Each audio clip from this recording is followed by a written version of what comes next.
What's up, friends? Welcome into another episode of Tables, Tailgates, and Top Loaders. So happy to have you aboard for this episode. I'm your host, TB. Thank you all so very much for stopping in and checking out the 3Ts. Yeah, we are back.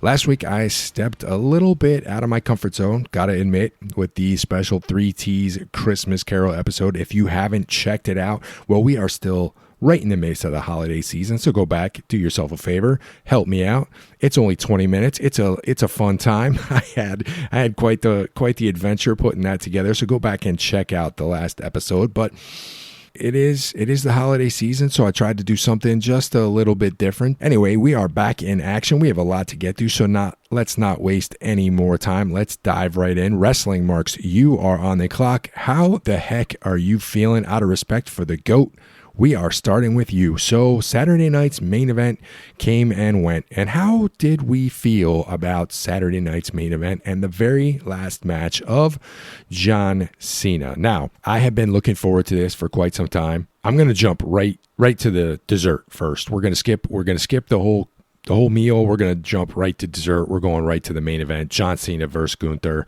because I got a lot to say about this. Gunther came out first, and the DC crowd, to their credit, they were hot. Gunther was booed like crazy. He was booed completely out of the building. And then once he got in the ring, there was quite the long, dramatic pause. It was kind of startling how long the pause was, but I loved it because you could feel the tension in the building. So it was crazy. And then all of a sudden, of course, Cena's music hits, the place goes absolutely bananas. The place explodes. Crazy vibes. And what was good, what a little subtle thing I noticed was Gunther immediately got out of the ring. I think long before his music even hit, he basically cleared out because he knew that this was John Cena's moment. And to his credit, he slid out of the ring and let Cena have complete stage. So Cena comes down, the place explodes. Crazy vibes when he comes out. He slides back out of the ring to then say hello to all the ex-wrestlers who were ringside, and there were a ton of them. Just a couple notable ones. Kurt Angle, obviously, John Cena's very first match was against Kurt Angle, so fitting that he was sitting there in the crowd. You had Trish Stratus, you had one of my favorites, Mark Henry. I love the fake retirement angle that Mark Henry had with John Cena, the salmon suit coat, if you remember that. It was just a fantastic angle, so I love it. We are off to a great start. It was great to hear Lillian Garcia do the ring intros one more time. I thought it was great stuff. And now on to the match. So yeah, a lot of people aren't too happy about this, but this was an old school wrestling 101 paint by numbers match for probably a good 60 to 70% of the match. And admittedly, I was getting a bit worried when it was clothesline after clothesline and Cena would just get leveled by Gunther and he would lay on the ground and Gunther's barking orders at the ref. And this is classic, like old school 80s bad guy heel tactics. If you are an old school diehard wrestling fan, it was obvious a story they were trying to tell from the very beginning. This was going to be a match. This was going to be a story that they were going to try to tell about how Cena was able to keep coming back time and time again, just in the crux of this one match. So beat down, come back, beat down, come back. It was clothesline after clothesline. Cena kept getting back up again and again and again. And then the match starts to change. Gunther starts hitting Cena and putting on the sleeper holds. And the story they're telling, it's just slow, incrementally wearing Cena down, hold after hold, hit after hit. Just this relentless, slow, methodical picking apart of Cena, but yet Cena kept fighting back, hold after hold, attack after attack. Then finally he starts to get a little momentum. Cena starts to get some offense in, and he hits Gunther with the AA through the announce table on the outside. It was perfect timing of the match because it broke up kind of, some will say monotony. I didn't see it that way, but some of the monotony of the holds and the clotheslines. He hits Gunther with the AA through the announce table, and it kind of completely changes the dynamic, the feel of the match. And he throws him back in a ring, and the whole place, what was it called? The Verizon? I don't even know what it's called in DC anymore. It used to be the Verizon Center, but Capital One Arena, I think. But it was perfect because the entire arena thought that now Cena's got the upper hand, the momentum had changed, and he's going to pull out this miracle. He goes for the pin, and Gunther kicks out. He gets a little more offense in, and then boom, Gunther right back on the sleeper holds, right back on the attack, again and again and again. And it's just Cena would find a way to get out. He would find a way to reverse. He would find a way to try to do a little bit more and kind of make another comeback and another comeback. And it was just hold after hold, just unrelenting attacks, especially with the sleeper hold, which is in the history of wrestling, like one of your classic bad guy submission techniques. And we've seen historically with Gunther himself, the people that he's submitted to this very move. So again and again with the sleepers, right back in, right, just locking them in. And then finally we see Cena tap out for the first time in over 20 years. Now the camera, and I love when they do this because it encapsulates every emotion on the fans and the WWE universe right within your 19,000 fans right in the arena. So the camera pans to the crowd, 19,000 sad faces, right? It's just chaos. It wasn't as crazy as the Brock Lesnar beatdown at WrestlePalooza, but you see disbelief, you see frustration, you see anger, you see a arena filled with unhappy people. So what are my thoughts? Well, look, I get it. I get the disbelief. I get the anger. I get the frustration. I get why people were so angry. But a couple things. After the match was over and Gunther kind of goes off to the back and he's booed his entire way to the back behind the curtain. And Cena's left there and he's given his dues and his props and he's bowing. And then all of a sudden you see this parade of wrestlers and staff and everybody make their way out to surround the ring.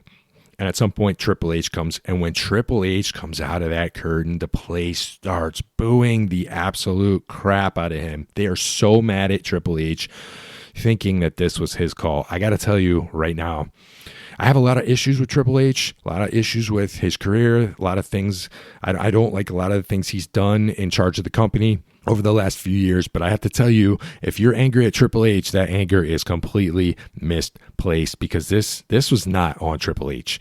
I will go down with this opinion that Cena, number one, he was always going to lose this match. There was nothing you could do to stop this from happening. Him losing was inevitable, right? So the fact that he, for a brief second, got 19,000 people to think he was actually going to win, he was never going to win. He was always going to lose this match. And number two, if you don't think this was John Cena's decision to get tapped out by Gunther, you're wrong. You're just plain wrong. And number three, he, in my opinion, I believe that he had handpicked Gunther months and months ago, possibly all the way back to the start of this very retirement tour, because he knows the type of wrestler Gunther is. He knows the persona he carries. He knows the history there with Gunther taking out other greats. ICU Goldberg. While I'm not putting Cena in the same category as Goldberg, like there's a history there of Gunther being this legend killer, not the same as Randy, but just a different level. So he was never going to win this match. I'm sorry. I hate to tell you. I hate to break it to you. And I really do think that this was Cena's decision the entire time. The only way I saw this match going, one of two ways. Number one, he passes out, which I kind of went back and forth on this.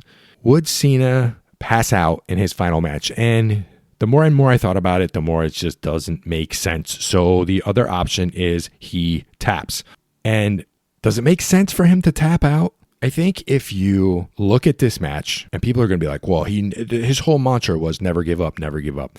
But like I tried to tell you, with the way they painted this picture, the way they told this story, it was comeback after comeback, despite just relentless, ruthless aggression, if you will, on the part of Gunther. And the key part that makes this match is literally right before, seconds before he taps out, he has a smile. And if you go back and watch, you can see him smiling. There's a smile, a slight smile on his face right before he taps out. And this smile is everything.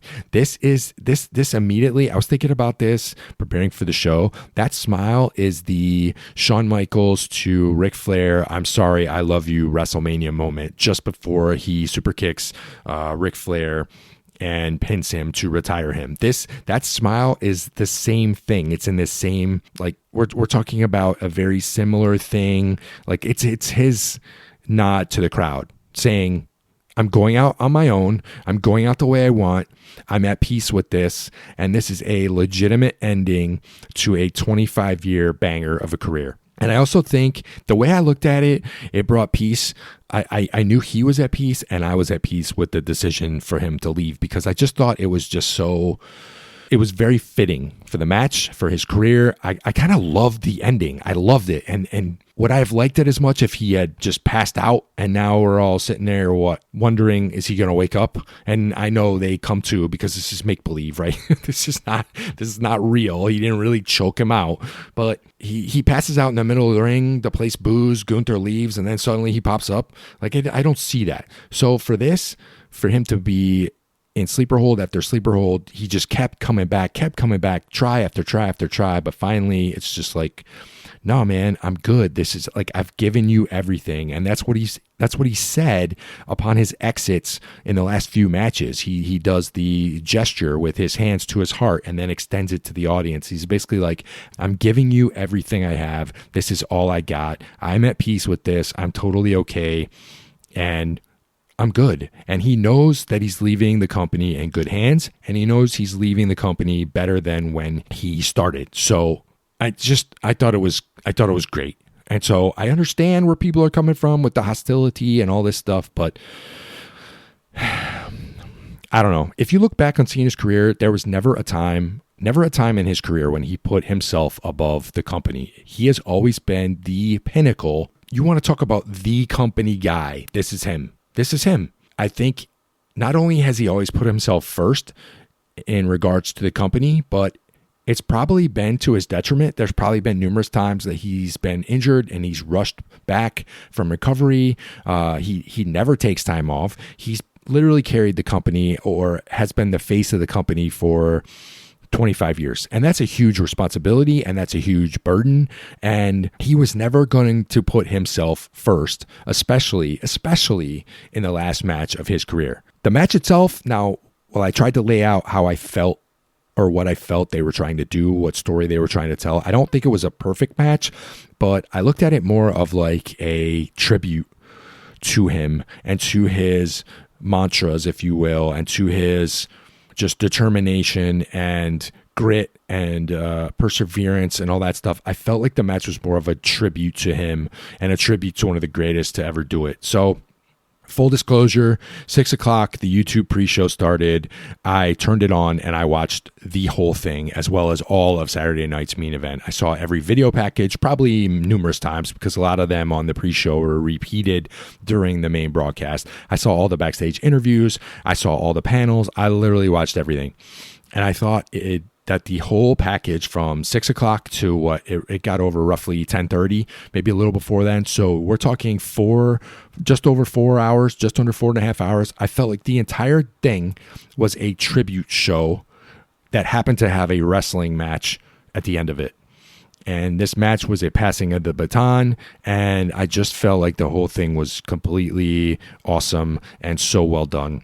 The one video package that kind of leaked a day or two before, in which all the guys and girls backstage are showing signs and doing the salutes. I've probably seen that video now 6 or 7 or 8 times. It's like 3.5, 4 minutes long. I freaking love that video. That video is so well done. I even love like the bad guys in there doing, the Drew McIntyre stuff, the Brock Lesnar thing where he refuses to look at the camera. It's just great. It's great. I love the show. Now, Gunther haters.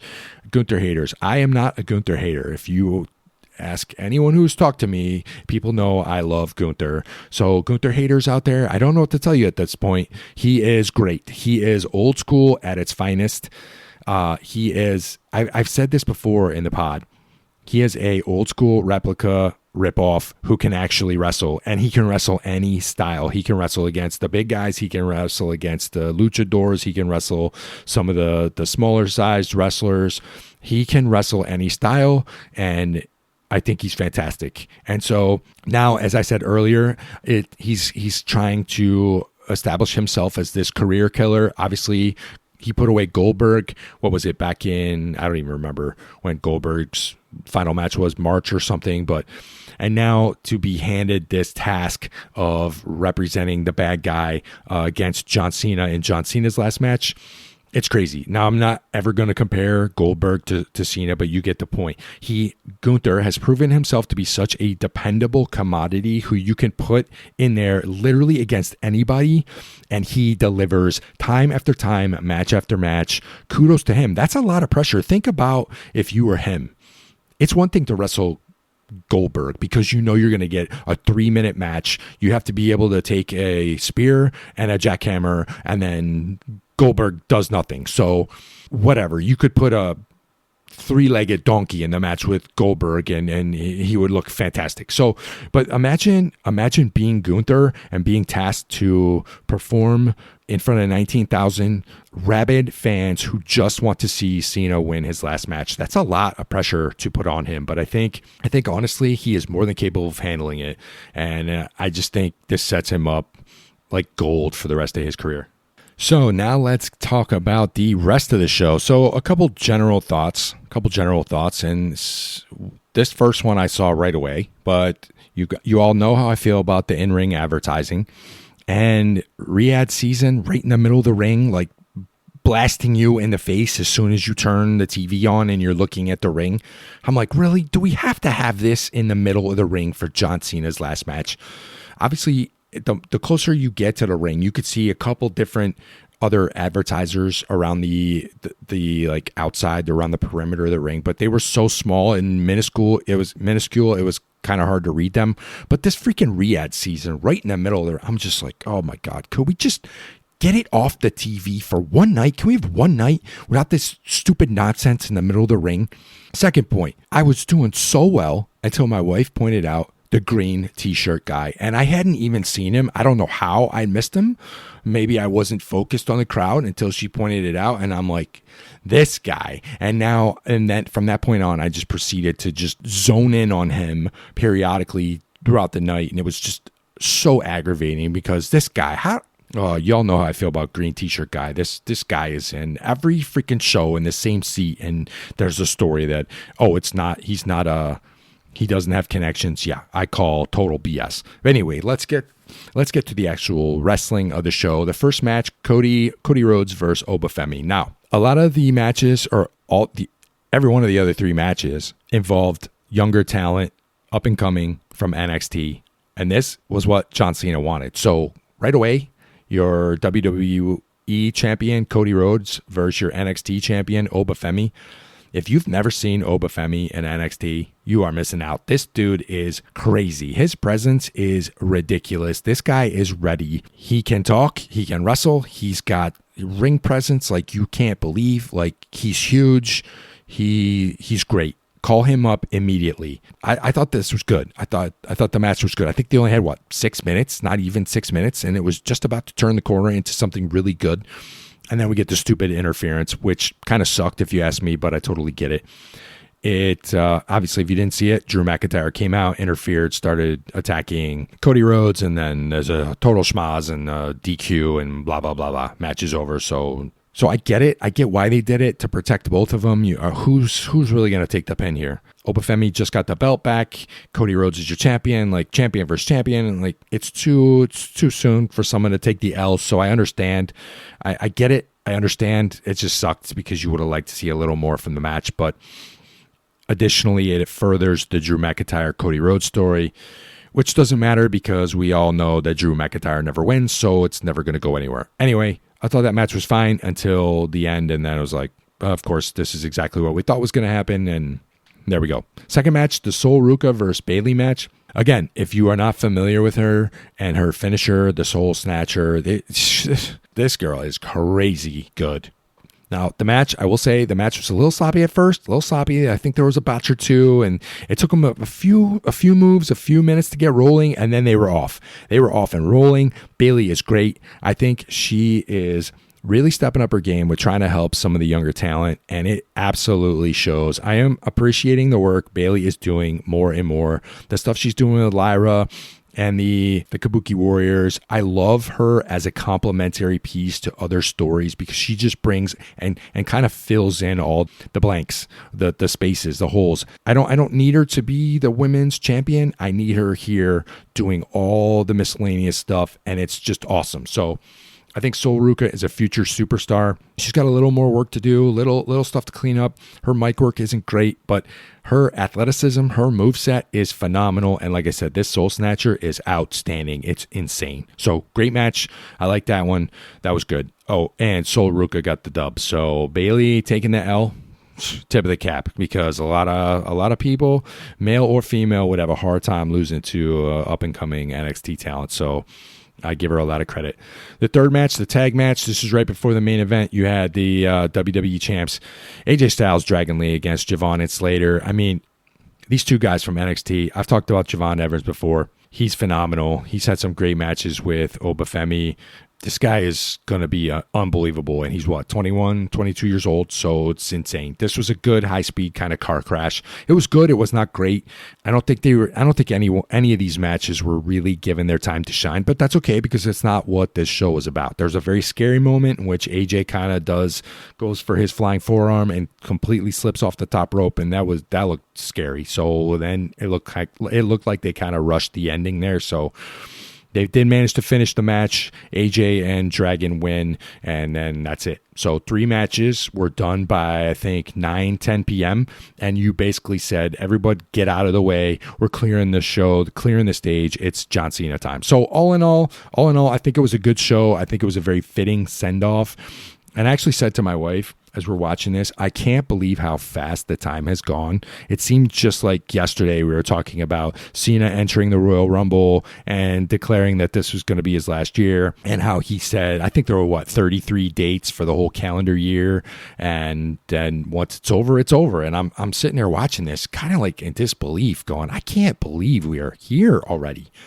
But all in all, like looking back, I know I did a pod on the majority of his going away tour up to a point. I think I only missed like the last couple matches, but all in all, I think it was a really successful year. I think it was a great goodbye tour. We had the heel turn in there that kind of didn't really live up to expectations, but I give them credit for giving it a shot.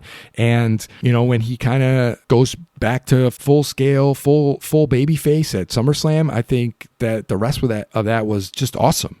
So, yeah, I felt kind of sad that it was over on Saturday night. It made me feel old watching it Saturday, because old and sad at the same time, if I'm being completely honest.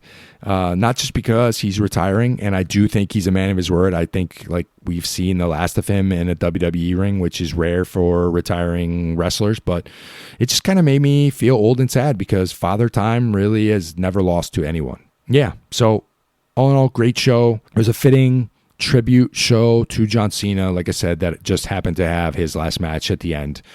And I get why people are upset. I get why people were disappointed, but just zoom the camera out a little and really try to break it down and see what story not only was WWE trying to tell you, but John Cena too. So it's interesting to see where we go from here.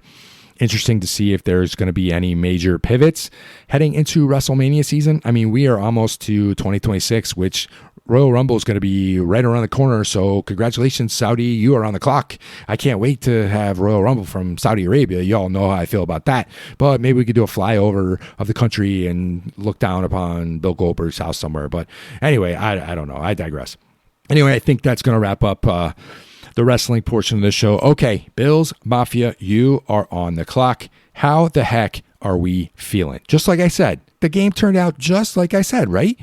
I think I gave this game a 3 on the stress meter. If you listen to my game preview of week 15, Bills versus Patriots, I told you all I was not stressed at all. I gave this game a 3 out of 10 on the stress meter. Now, I did warn you, however, that the stress meter is notoriously broken and maybe sometimes can't get quite dialed in, but this game went just like I expected, right? Holy freaking crap. Another roller coaster to epic proportions. I was thinking about this, putting my notes together.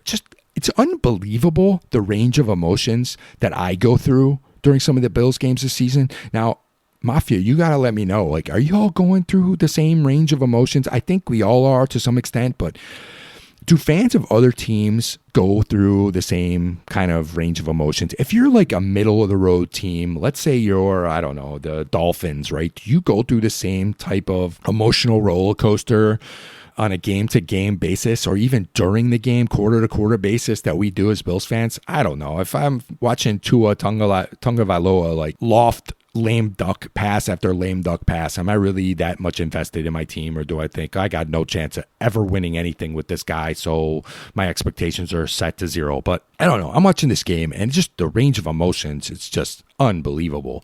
And it's completely evident through the text threads I have with my kids and my buddy Mike, and who I share season tickets with. It's just like we're kind of all over the map. It's just some of the stuff we talk about will never repeat on some of these podcasts. Try to keep it a family friendly, clean show. But yeah, I mean, I think if you're a Bills fan, it's hard to not ride this wave of emotion. And I just wonder, are we going through this roller coaster? Are we going through this range of emotions because we simply have Josh Allen? I mean, if we had another quarterback down 21-0, how many people out there would have turned the TV off and just said, it's over, done, forget it? I mean, the minute it's 21-0, I stood up. I was really kind of mad.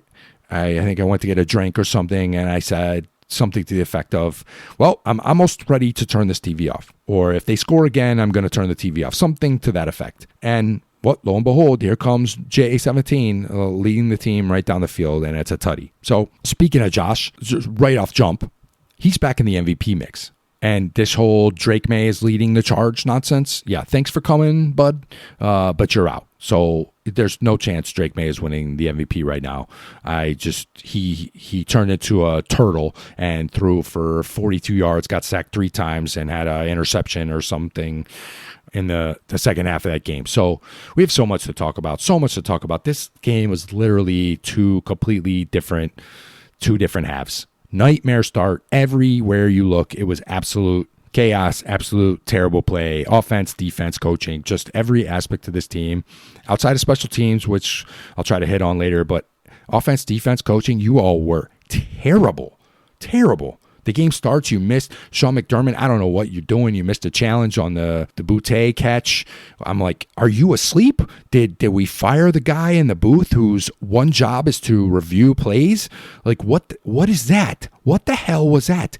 You allow the Patriots to get up and get the next playoff? And this whole nonsense with replay assist. Can anyone out there listening? Can anyone not listening? Can anyone tell me what the hell replay assist is for if it's not for that play right there? How do we have something called replay assist if it's not going to assist you with getting the call right? Put that to the side.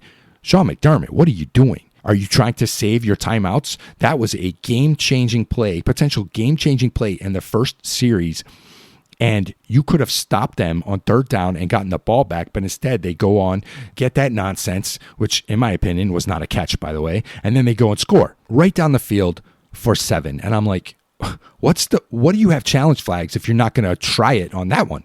Now, I know he has a history of not winning, but give me a break. You got to throw that flag on the field. So we get the ball, and what do you know? Our brand new wide receiver, Brandon Cooks, he bobbles it 16 times and can't catch it, or maybe he did and maybe not.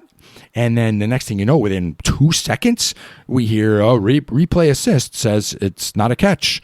And I mean, holy crap, that was lightning quick. I don't even think we saw the replay before replay assist comes through the loudspeaker and says, nope, no catch.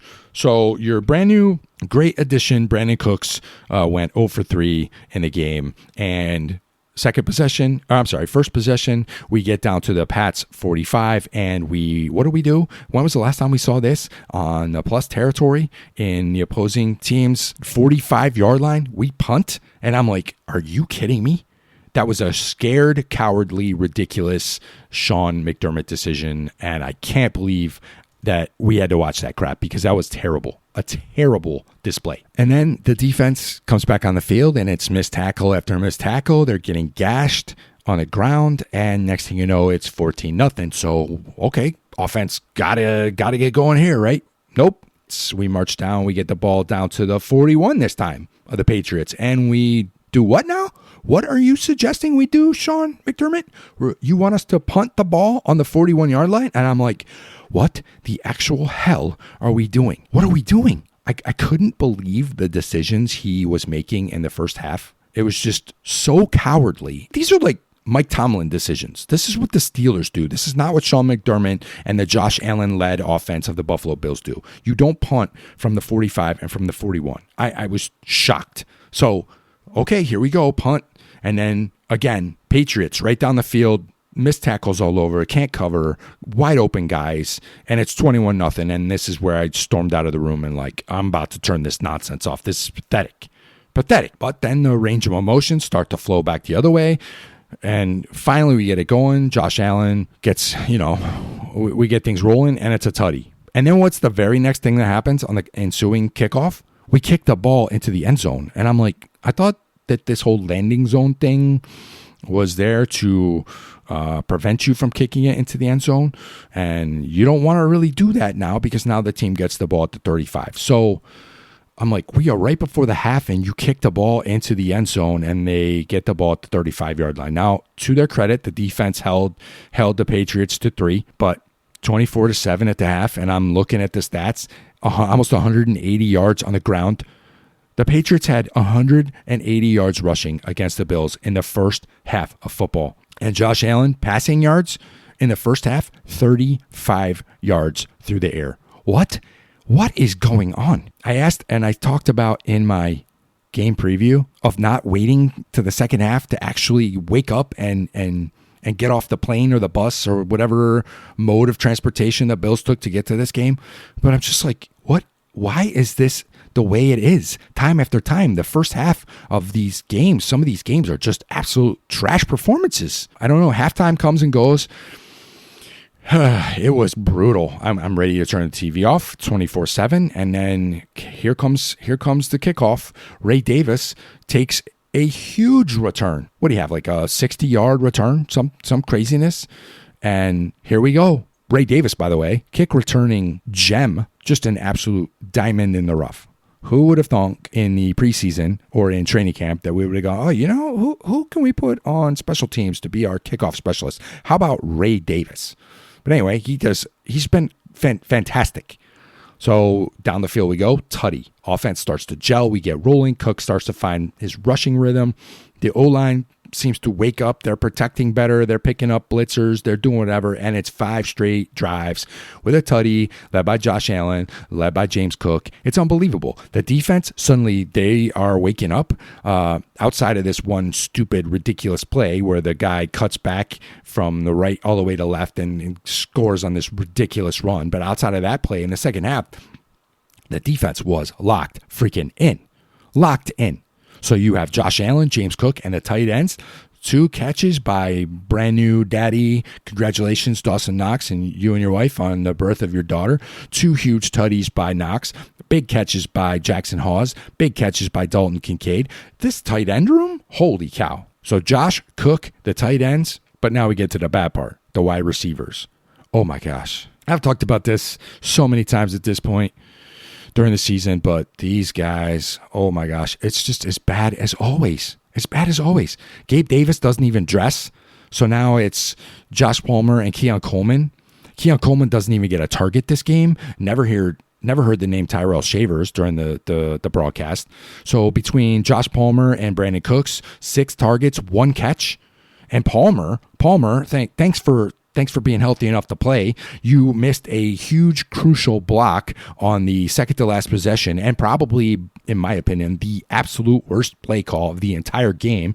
We have a 3rd and 15, and what does Joe Brady call? Well, just look up the 4 or 5 plays of doom at this point. He calls the great screen pass to Shakir and pray play call.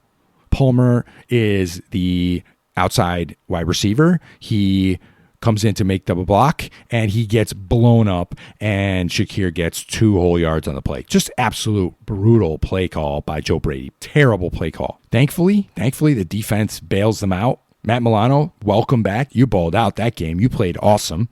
He had a huge sack. There's a big 4th down stand. I was kind of shocked that the Patriots decided to go for it because they still had all 3 timeouts at the time. But they went for it on their own, 25-yard line. Bills defense makes a huge fourth down stand, and that's the ball game. We needed one first down, we converted, and the game's over. It's just crazy. And then looking back, some of the key points, did you all see the visual of the James Cook touchdown where he dives and he's literally hovering an inch over the ground, not touching anything, and the tip of the ball goes across the goal line? That was an unbelievable picture. I turned to my wife, I go, that's the Christmas present I want next year. I want you to find me that picture and frame it, because him literally levitating an inch off the ground and floating through air, some of the stuff he does, it's mind-blowing. And here we are, 6 months ago, all arguing over not paying him. The dude is phenomenal. Yeah, he has an occasional fumble here and there, but the dude is phenomenal. His ability to miss tackles and break through tackles is just, I don't know, who's better than him right now?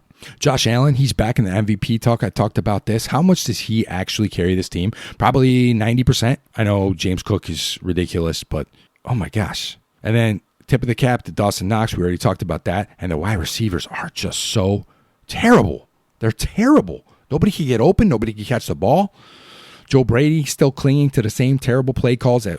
You feel it's the worst time for him to have these awful, awful play call moments, but I feel like they're there with the inside handoffs and the end arounds and the Shakir screens. It's just, he calls these plays at the worst time of the game.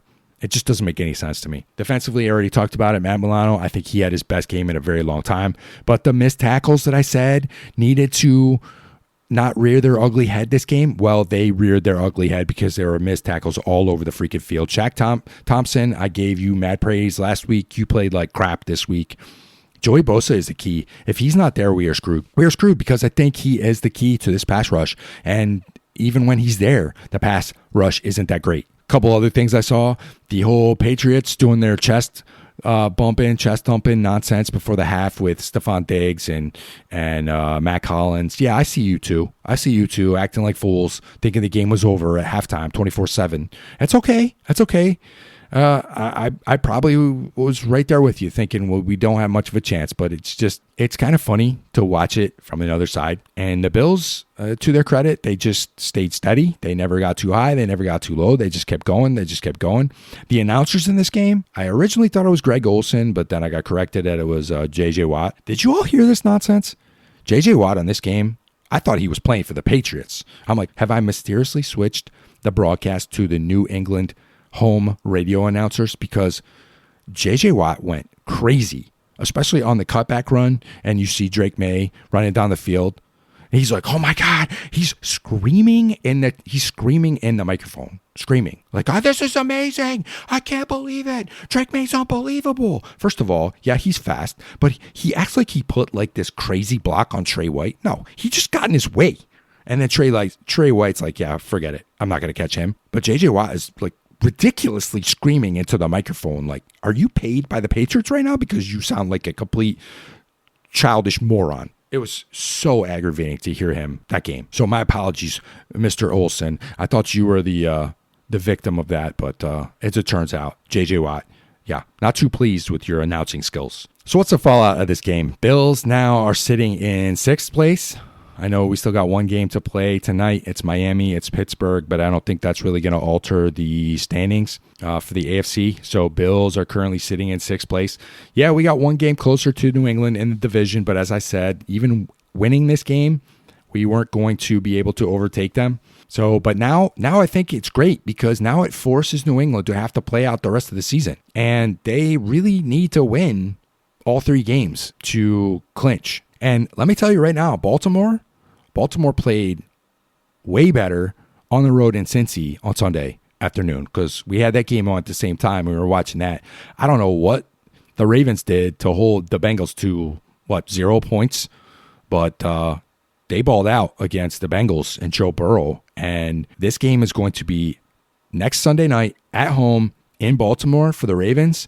I think the Patriots are in trouble in this game. I think they're in trouble. And I would love to see the Ravens just smack them square in the mouth. Give them back-to-back losses and then really have to think and sit in it for the next week leading into the Miami game. It would not shock me. I have little to no hope that the Jets can actually beat the Patriots, but it would not shock me to see the Dolphins give them a fight. So good Good. They have to actually play out the rest of their schedule. I love it. They can't do this baked in bye week. They can't just coast. And they sure as hell weren't going to be putting on the hats and T-shirts that they all were expecting 24 minutes into the game. So yeah, next Sunday, huge game for the Pats in Baltimore. And I hope the Ravens smash them. What else do I want to talk about? I made the mistake today. I made the mistake of getting on Twitter and looking at some of the Patriots stuff. Patriots fans are just... I know Bills fans are bad, but Patriots fans are so ridiculous. So ridiculous. Coach Vrabel, I see this clip. It's like a 3-minute clip. Coach Vrabel is on WEEI, which WEEI is the local sports radio station coming out of Boston, so they cover the Patriots team. I see him on this show, and what is he doing? He is complaining about the officiating. He basically said the Bills commit the most offensive holding penalties in the entire league, and how shocked he was that the Bills didn't get called for a single offensive hold yesterday during the game. Well, coach, before you open your stupid mouth, maybe you want to fact check yourself, because they did in fact get called for an offensive hold. It was on the Josh Allen tutty run that got called back. Osiris Torrance got called for holding. Touchdown nullified. So before you start flapping your stupid gums, because all it seems like I'm just constantly seeing you complain about everything, he goes on there and says, this nonsense. You're wrong. Then he continues and complains about the defensive pass interference with the crazy Shakir catch. Now, was it me, or did they never show a replay of this? That madness happened. Defensive pass interference, interception, catch, no one knows. Then they just moved on. They never showed it again. And I'm like, could someone please tell me what just happened? Because everyone's arguing over it. And he goes on this radio show the next day and is complaining about the defensive pass interference. And to me, it just seemed completely salty. And I hope that this is the attitude that's kind of permeating through the locker room right now, because I want them to all sit in this. I think that they were ready to be crowned. And then they go out and they get whooped in the second half. So to me, that was a salty take. You got crushed in the second half. Your team had a complete meltdown. And now you go on a radio show and you go on and you just blame everyone else. Sure. Go ahead. Did you talk about this in the first game? Because the Bills were penalized literally out of Orchard Park in the first game in week 5. We had a ridiculous amount of penalties. So get out of here with your complaining about the refs and the penalties. I never want to hear a player, a coach, an owner, the towel guy. I never want to hear a beer vendor, the parking enforcement agent, the guy who inflates the footballs, a janitor. I never want to hear anyone ever from the New England Patriots organization ever complain about officiating, ever. After 20 years of getting every single call and literally having the rule book rewritten on behalf of you and your stupid team, you can't ever complain about officiating. So take your attitude and your saltiness and go pound sand. I don't want to hear about it. Oh my gosh, that frustrated me so much. But good thing at least, like I said, this game at least delayed their crowning for another week or two, and it makes them play out. It makes them play out the regular season. So good. Another thought I had, can the Bills possibly put a complete game together? I mean, a complete game from start to finish. Come out of the locker room, come out of the tunnel, wherever the hell you are, whatever stadium you're in, come out actually being ready to play at the opening kick.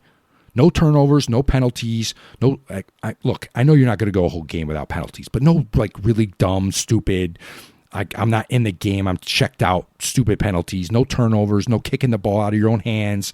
No, nothing. Like tackle people, block people, put a complete game together. Catch the ball when it's thrown to you. What would the score have been if the Bills had come out of the locker room and actually played a complete game? 60-14? I don't know. Is it possible? I just feel like the Bills are their own worst enemy. And I'm just not sold on any of their opponents. I'm not sold on any of the opponents in the AFC. Maybe I should be. Maybe I'm underestimating Bo Nix and the Denver Broncos, and God forbid we have to play the Texans again. I don't really want to see that game. But I'm not sold on any of these guys. Josh Allen is the best quarterback in the AFC, hands down. You can't convince me otherwise. And if you think someone else is, you're just wrong. You're wrong. So if the Bills show up and they don't beat themselves, they can win the Super Bowl. But, this is the caveat. They can't play 30 minutes. They have to play 60 minutes of solid football, and they have yet to prove that they can do that with any sort of consistency. I think maybe the closest they've come is played like 40 minutes of football. I'm saying start to finish, come out and just crush it. Is there a team that could stick with them if they actually play complete football for 60 minutes? I don't know, maybe the Rams. I'd love to see it. Love to see it. Love to see what could happen if we actually put this thing together. Anyway, other NFL news after the crazy Week 15, the Chiefs have been eliminated. What does this mean? That means that they will not be the AFC representative in the Super Bowl, and the Buffalo Bills record of being the only team to appear in 4 straight Super Bowls is still intact. So, sorry, KC, you've been eliminated. Now, I didn't like seeing Mahomes get hurt. I didn't want it to go down that way. I never like to see anybody get hurt. No matter how much I despise him, no matter how much I despise the Chiefs, you don't want to see that. So that sucks. I hope he has a speedy recovery because it's better when we can beat them at full strength. And clearly they had a down year. Yeah, we'll see what they do coming back next year. But the Broncos keep on rolling. Bo Nix was great. That Packers game was kind of crazy because Micah Parsons is gone for the year now. That was their big trade during the season. He's gone to another ACL injury, another ACL tear. But the Broncos, holy cow, they're sitting at 12-2. 12-2.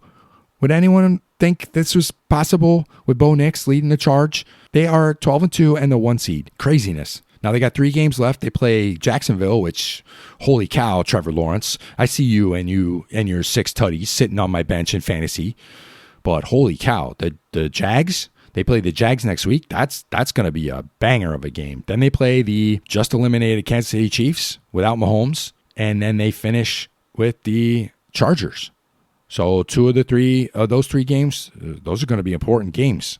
Okay, they lose 2 of those. It'd be great. It'd be great for them to go, what would that be, 13-4?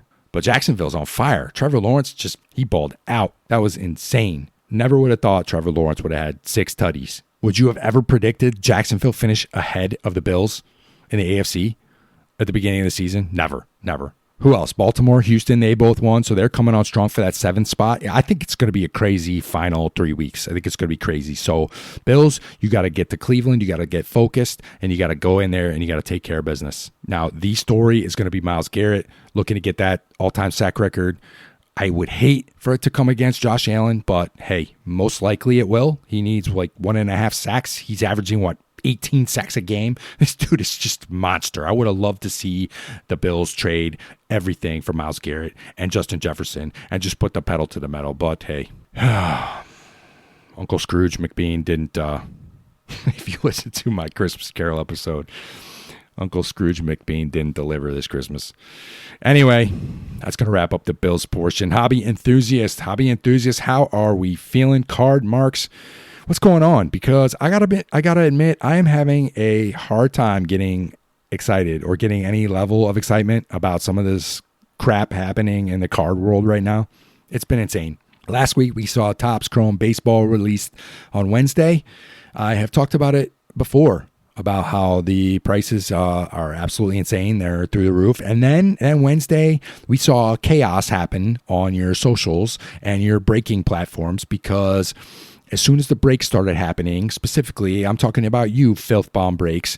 So if y'all don't know anything about breakers, a breaker is basically someone who does like a live stream and opening hobby boxes and jumbo boxes and specific breaker boxes after people pay ungodly amounts of money to either pick specific teams or players or randomize spots. Anyway, Filth Bomb is one of this ginormous breaker companies who basically manages to gather up, I don't know, some ridiculous percentage of the product market, and then they jack their prices through the roof in order to get people into their rooms. And what did we see in the first 7 hours of them opening Topps Chrome Baseball?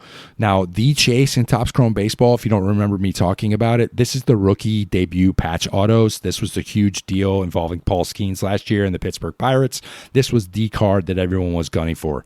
Well, I think the checklist was something like 200, roughly, I don't know, give or take 10, 15. I don't know what the total number of debut patches were in this year's product, but within the first 7 hours of them breaking, they hit 4 rookie debut patch autos.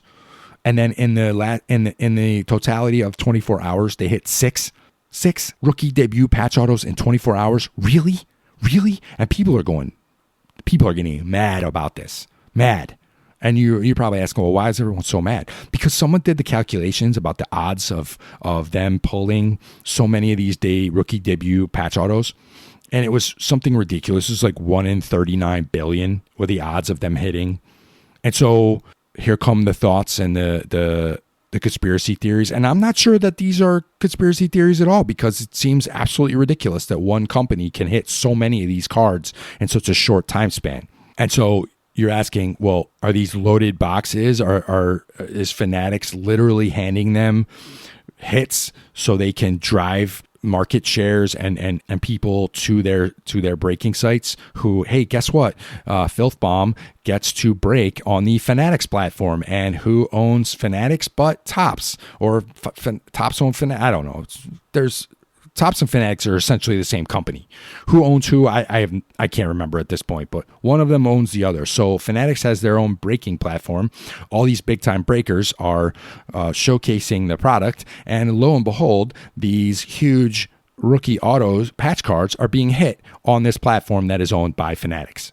So the question is, and everyone's thinking this, and everyone's saying the same thing, is Fanatics is literally feeding these hits to their own workers. And people are mad, and rightly so. People are getting fed up with it. And the byproduct of this is that these breakers are jacking the prices up for the consumer who wants to buy into their spots. And they're going, well, you gotta buy in, because this is where all the hits are coming from. So if you want a chance at winning these, you better shell out the cash. And they're paying way, way, way, way over market price to get a spot with these breakers. And people are getting completely fed up with it, and I can't say I blame them, because if you look at it, I always tell you, zoom the camera out, what are you seeing from the 10,000 foot view?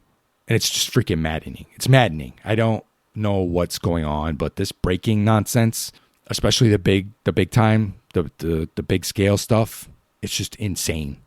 It's insane. I don't know. It's really hard to get excited about some of this card stuff, but 2025 Topps Heritage High Number hits the shelves this Wednesday. Y'all have heard me talk about Heritage before. I've actually opened some of the small stuff, some of the value boxes on my YouTube channel. I love Heritage High Number.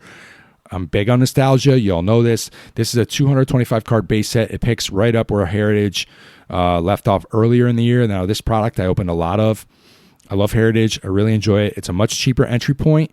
It has a huge, high nostalgia factor. You know, I love that. Lots of throwback inserts, a lot of old school players in there. And I think this high number variation, like I said, it continues right where Topps Heritage left off, and you got a lot more of the same. Now, this is not for everyone. Not everybody enjoys this because the hits are a lot lower. It's a lot harder to get good stuff, but I do tend to enjoy it. I love the crazy variations. They have a red ink on card auto that I've gotten a couple of, a little lower end tiered players, but that's okay. I love the red ink. They're not stickers either, and they usually number it according to what year the product is based off of. So this year it's 1976. So every one of these red ink autos is numbered to 76. And so if Topps has any left to actually go live with on Wednesday, I think these hobby boxes are going to be probably around $130, $140 for a hobby box, which I think when they first got released on pre-sale, they were probably around like 110, 120. So not a terrible markup. But yeah, I love Heritage. I really dig the product. It's a good thing. So I probably will try to buy maybe some retail of this one if I can find it. Also hitting the shelves this week, we got a huge basketball release. Topps Chrome Basketball. Look, I've talked about this before. The prices are absolutely insane. At the time of the pre-sale, the hobby box was about $399 or so, and I think the jumbo was crazy high. It was like $700 during the pre-sale, and that sale was available for about 5 seconds. Literally 5 seconds before it was completely sold out. And lo and behold, hey, shocking, now the resale is 3 times the amount. So a hobby box is going, I don't know. I've seen the jumbos around like $1,200, $1,300 on the secondary markets. Are you kidding me? What are we talking about? I've seen mega boxes. These aren't even released yet. And Topps is selling mega boxes of Topps Chrome Basketball for $100. $100? You can get right out of here with that nonsense. A value box, they're labeling a $50 retail box as a value box. This is one that is historically $24 to $29.99. These are now $50. In no world is there a value box for $50. What value is it? You're not getting any value out of this. If you're lucky, if you spend $50 on this, you might get $5-6 back. So this is just getting completely out of control. This is a disaster in every way imaginable. And I'm sure there's going to be people out there be like, oh, this old man's yelling at the clouds. But it's just, we have totally lost sight of it. And this is kind of what drove me into the 3T's Christmas Carol portion and just talk about some of this nonsense. But it's just like, what are we doing? I'm not going to participate in anything with this product, which is so disappointing because the cards are awesome. Some of the inserts are super cool, but there's no chance in hell I am paying $50 for a freaking value box. So I'm sorry, Topps, but you lost me on this one. I am out. I'm out. It's just so frustrating.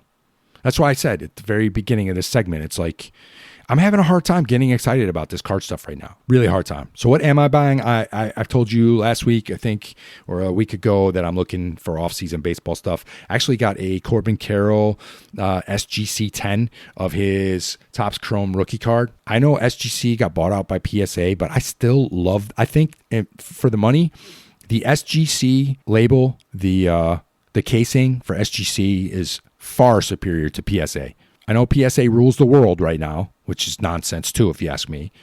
At no time do I think any company should literally try to have a monopoly over everything. I just think it makes it terrible for the whole industry. But SGC, these are things that I'm gonna hold on. Like these are from my personal collection. Corbin Carroll's one of my favorite players. I wanted his rookie. I found it in a 10. I love the tuxedo look of this holder, and I got it for like $19. I mean, it would cost me 20 something just to get it graded by myself if I had the card. So are you kidding me? I think right now, if you are deliberate with your searches, you can find some good deals, especially if you're looking for graded stuff. So I'm looking at some of that. I got my eye on some Gunnar Henderson stuff, some Adley stuff. I think Adley Rutschman of the Orioles going to have a huge bounce back here. Pete Alonso's getting added to that team. I was a little upset that he didn't re-sign with my Mets, but if he's going to any team, I was super happy to see him go to the Orioles. I do like watching the Orioles. They have a ton of good young talent. Jackson Holliday, I'm looking for stuff. I got a couple things in my watch list for some of these Orioles. I think now's the time to jump on some of this baseball stuff, guys. The winter meetings are winding down, or they just finished, and you're seeing some players sign. So if the players you're searching for are not involved in some of these brand new high-end signings or trades, I think now's the time to jump because people are going crazy over some of this other products with the basketball and whatnot. So anyway, I think that's going to wrap up this episode of the 3Ts. If you have enjoyed this episode or any other episode of the 3Ts podcast, do me a favor, share it with someone you know, whether they are a fellow Mafia member, a card collector, or someone who just loves wrestling. It doesn't matter. I'm trying to grow this thing one episode at a time. So please do your boy a favor, hit that follow button, leave me a quick review. I appreciate it very much. Let's build this thing one episode at a time. Just help me out. Just do anything you can, whether you're telling your neighbor, your friend, a friend of a friend, I don't care. Just help me out. It would be fan-freaking-tastic. And as always, I appreciate you all very, very much. So until next time, whether it's ripping packs, breaking tables, or dropping elbows, keep doing what you love. And as always, go Bills.